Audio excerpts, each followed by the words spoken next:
আপনি অন্ন অর্পণ করবেন কি করে, তার বিধি আপনি কি করে জানলেন, তার মন্ত্র কি করে জানলেন, তার আচমন ইত্যাদি পদ্ধতি কি করে জানলেন?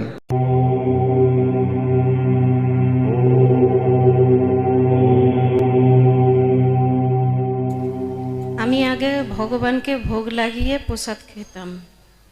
তো আপনার এক পাঠে শুনেছি যে গুরু দীক্ষা না হলে ভোগ লাগানো যায় না। আমি এমনি গীতা, ভাগবত, চৈতন্য চরিতামৃত মালাও জপ করি, কিন্তু যবে থেকে আপনার মুখে শুনেছি আমি অন্ন ভোগ লাগানো বন্ধ করে দিয়েছি। আমার করণীয় কি? আপনার নাম কি? শ্রাবণী ঘোষ। ওনার জন্য একবার জোরদার তালি, এত সাহস করে প্রশ্ন করেছেন।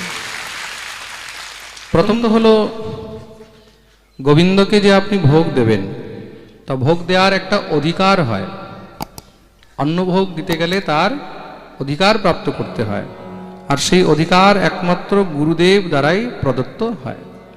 গুরু যতক্ষণ পর্যন্ত আদেশ দেবেন না, ততক্ষণ পর্যন্ত শ্রী বিগ্রহকে অন্নভোগ দেওয়ার অধিকার হয় না। যেরকম ব্রাহ্মণের যদি উপনয়ন সংস্কার না হয়, ব্রাহ্মণের যদি শিখাসূত্র না হয়, গায়ত্রী দীক্ষা না হয়, তাহলে সেই ব্রাহ্মণ কোনো যজন যাজন, কোনো পাণ্ডিত্য পৌরোহিত্য কর্ম করতে পারে না। কেন? তার দ্বিজাতীয় সংস্কার হয়নি।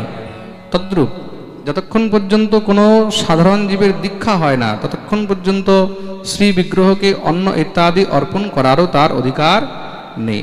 এগুলো গুরু কৃপা ছাড়া বা গুরুর আদেশ ছাড়া সম্ভবই নয়। তো যতক্ষণ পর্যন্ত আপনার দীক্ষা হবে না, গুরুদেব আদেশ করবেন না, সেই বিধি বিধান আপনাকে বলবেন না, ততক্ষণ পর্যন্ত আপনার দ্বারা অর্পিত সেই ভোগও ভগবান গ্রহণ করবেন না।